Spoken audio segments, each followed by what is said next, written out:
jaratul ñu si dem sax parce que on le voit de loin quoi, le champ est ouvert et il est devant nous. tey ko yaakaaruloon tey demee ñu ngi koy convoqué. dégg naa am na benn Babacar Niass sax bu ñu tudd temps yi. mais gars yi commencé nañu ma téléphoné. Dio de heureusement j'espère que demain. espérons que Dio alors grand Abdoulaye dañuy wéyale waxtaan wi parce que tamit am na ki ñuy wax Amadou Sall nekkoon doom ci ancien président Macky Sall moom it ñu ngi xaar mu ñëw leeral ci liñ koy tudd ci coowal 125 milliards waaye moom du moom kese à la grande surprise de tout le monde un artiste chanteur du nom de Wally Ballago Seck tamit ñu ngi koy xaar mu war a ñëw wuy yoon ngir leeral implication par rapport à ces dossiers. alors quel décryptage déjà pour le cas d'Amadou Sall mi nga xamante ne waxtu wi ñu ngi ñuy signaler ne mi ngi aux États-Unis est-ce que dina ñëw est-ce que du ñëw beaucoup de surprises quand même. waaw ça veut dire que justice ça bu jëlee au sérieux ce qu'il faut faire comme travail. Il y a toujours des surprises surtout nag lu jëm ci enquête yi nga xam ne moom la ñu lancé. CENTIF du def liggéey como CENTIF liggéey bu sérieux lay def te CENTIF bu paree liggéeyam président du si jot premier ministre du si jot beneen njëriñ du si jot da koy jébal directement procureur. su ko joxee procureur le procureur a l'obligation de remettre le dossier à un juge d'instruction. pour wax ne CENTIF du affaire u caaxaan. cellule de traitement des informations financières. voilà moom rapport trimestriel lay def jox ko ministre des finances rapport trimestriel bokkul ak rapport d'enquête yi nga xam ne moom lay def bokkul de donc pour te dire que c'est un travail sérieux c'est CENTIF moom lépp luy régie financière am na fa tànk banque assurance yëpp am na fa tànk boo dugalee xaalis boo xam ne bëri na ko ne lii nii doy na waar banque bi dafa am obligation def déclaration de soupçon. maanaam bu ñu la déggee xëy ñu rek topp. ku mel ni Wally Seck wala topp ku mel ni Amadou Sall parce que daf leen a neex. non jamais parce que il y a des soupçons. il y a des déclarations de soupçon. parce que si on prend le cas de l'artiste ba. débat ngi commencé jug ci askan wi. non xam nga. war nañ ko topp war ñu ko topp. ndax raxul singali. voilà singale looy singale woykat. boo jotelul dara loo koy singale. mënul voter. man c'est pas lui qui votera pour toi. waaw dëgg loo koy singale pour lan. ñun fii on a un problème avec les noms. Au Sénégal particulièrement nous avons un problème avec les noms. malheureusement Sénégal voilà Sénégal waaw xam nga ma waaw may kan man fi laa kii fan fa la lay yaa Moussa say maam yi sa Guinée say maam yi sa Sénégal ma ne la ku leen tagg nga fi tasu doomu aadama buy dox ci kaw suuf góor la bépp doomu aadama buy dox ci kaw suuf góor la moom mooy jël volontairement yëre góor boobu simmi ko sol yëre góoree di donc man du tur yi ñoo ma intéressé mais faits yi ñoo ma intéressé les faits. justice si fait lay liggéeyal si tur kon boog de ce point de vue là nañu jàpp ni justice si li mu tënku dafa am lu leer loo xam ne war na jaar fii maintenant on respecte la présomption d'innocence de chaque personne. dañoo tudd turu nit rek ne moom dafa jël wala dafa def. on attendra de voir justice bu demee en profondeur lan lay gën a gis parce que fii prête-noms yi bari na fi. prête-noms yi bari na fi de gis nga Cheikh Mbacké boobu ñuy wax. jamono yi waa këram ñu ngi yóoxu parce que ñeneen ñu dañ koy utiliser jox ma sa carte d'identité rek mu jox parce que wóolu nga nit ki. et tout le monde peut être exposé ah. voilà xam nga. tey jii yow yaa Moussa préparé suba mun nga xëy rek gis sa numéro carte d'identité si fenn exactement léegi yooyu yëpp mi ngi si daal. mais l'un dans l'autre daal gis nga yaa Moussa. Amadou Sall surtout. Amadou Sall il ne viendra pas au Sénégal il ne reviendra pas. Amadou Sall du ñibbisi. léegi nag yan matukaay la yoonu Sénégal am on attendra parce que Trump waxoon na ni moom Amérique moom. ku def malversation financière daw dugg fa moom. boo bàyyee ko si beneen dëkk fekk nga def fa malversation financière moom tërëm boo waxoon na ko doo fa des. kon suñu autorité maanaam mën nañ saisir tey. waaw non loolu c'est le droit la c'est un mais nag du procédure yomba tey PDG anamu Doro Gueye. waaw ñëw fii de. le tribunal d'Évrier va statuer dans quelques jours quelques semaines pour xool lu jëm ci mandat d'arrêt bi ñu ko lancé. kon boog jàpp nit même boo amee partenariat judiciaire extradition du loo xam ne dañ koy patamee tey nga dem. procédure la de. ok voilà donc lu ci ànd bari na. mais gis nga encore une fois fu may daanale rek mooy dossier nit ñi justice liggéeyam la def ku deful justice du la tëj du la toppee dara dalay relaxer purement et simplement waaye ku def nag justice dal sa kaw. alors balaa may jàll ci yow il y a aussi l'ancien premier ministre Amadou Ba dans le viseur de la justice 141 milliards 87 millions 194 249 francs CFA placés cassés et non reversés au trésor public, un système parallèle de gestion des finances mis à nu par la Cour des comptes qui demande l'ouverture de procédures pénales. Alors donc kawu Amadou Ba ci affaire dépôt à terme. waaw mais gis nga. waaw man jàpp naa ni milliards yu bari ñuy tur moom moo tax mu moo tax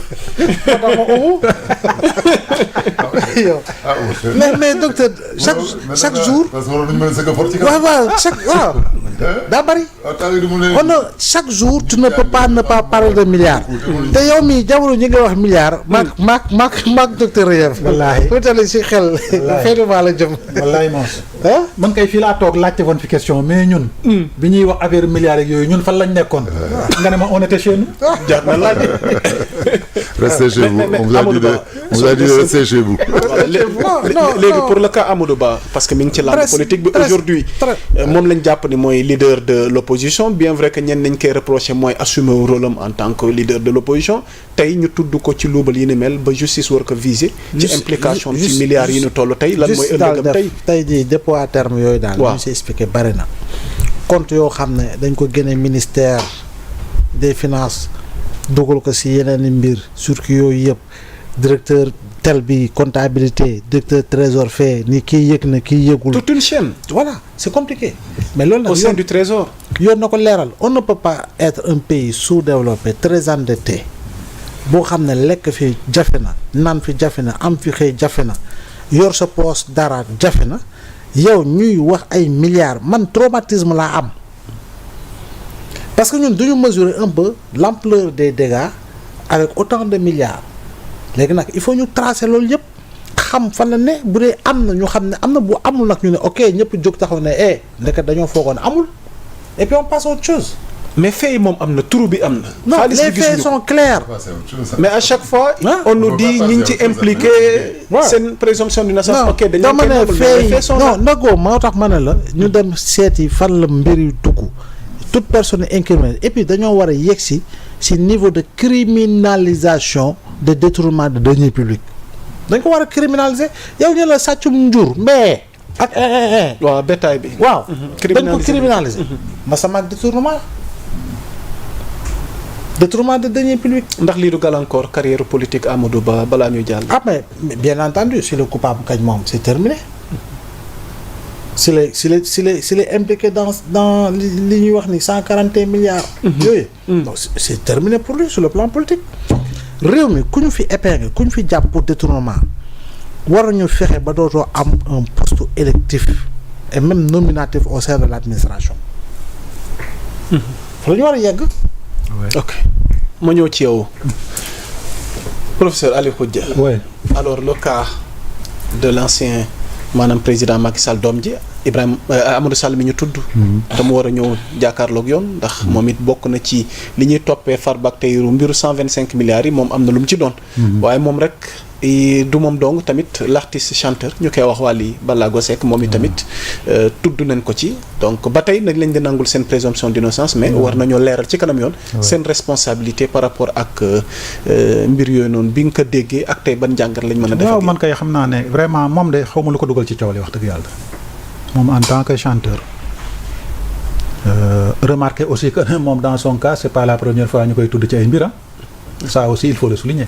ok donc léegi nag xam nga voilà l'argent moom mi ngi noonu quoi le fils de Macky bon Wally Seck xam nga bande organisée loolu lañ def sax ci charge yi foog naa. am na association de malfaiteurs. mais tout ça genre yooyu. waaw c'était l'environnement rek quoi. C'était l'environnement de l'artiste, l'environnement du copinage xam nga l'argent du contribuable bu ñu doon séddoo ci seen biir. man day wax dëgg yàlla même bu dul lii affaire bi ñu kon kii nii mais l'environnement de ce jeune homme donc waxuma moom mais son environnement dafa bëri di faux quoi waaw ce gosse là buy tëgg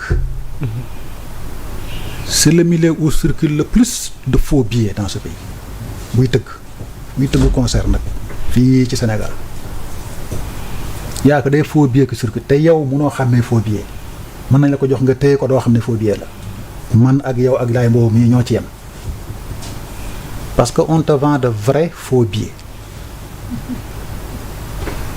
da ngay indi 100 millions jënd de vrais faux billets ñu jaay la ñu jox la 150 wala 200 millions mais c'est de vrais faux billets munoo def différence bi cet argent là tu vas le blanchir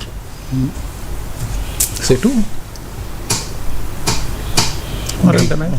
te gis nga faux billet au-delà de Wally il faut creuser le circuit wala le monde du showbiz. non c'est-à-dire que c'est tout le showbiz moo tax ma ne la l'environnement. waxuma Wally Wally dañ ko citer rek. mais waxuma ne def na wala deful wala moom mais l'environnement moom.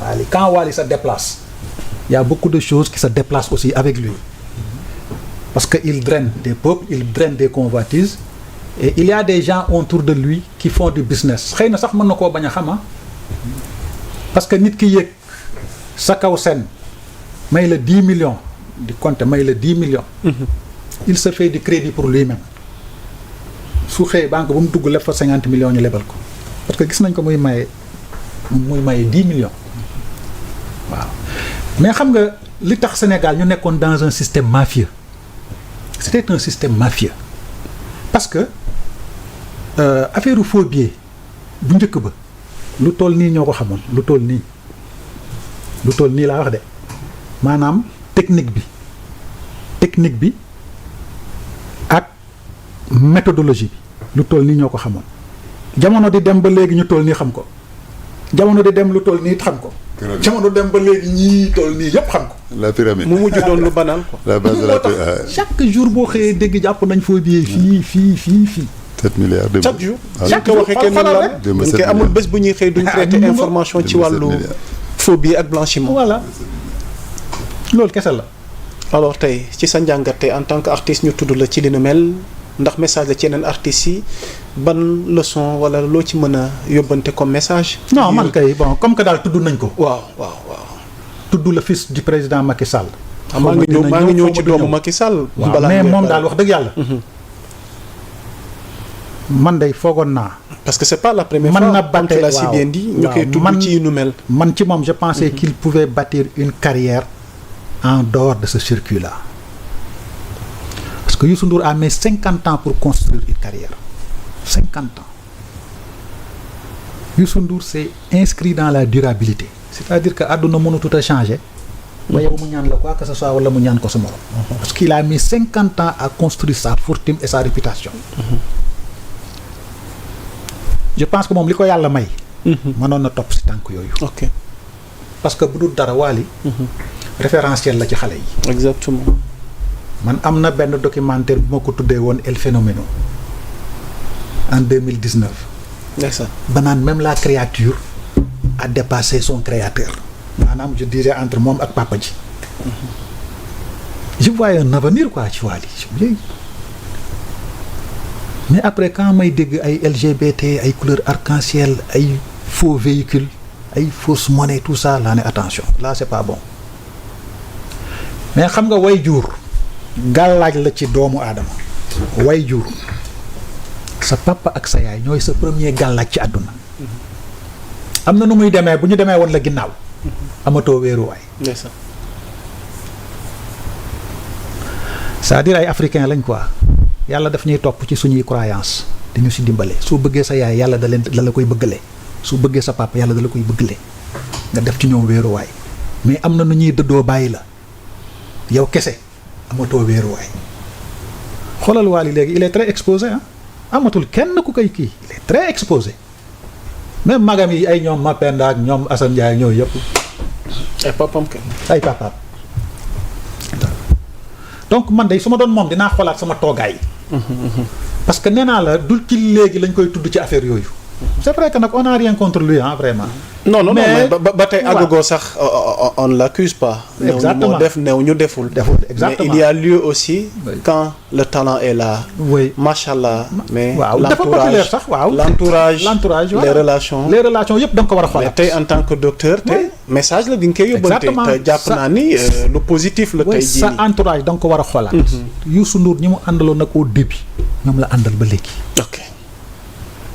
te Youssou a pris le soin de les sécuriser c'est des fonctionnaires comme vous et moi. 60 ans la ñuy dem retraite te am na nu ñuy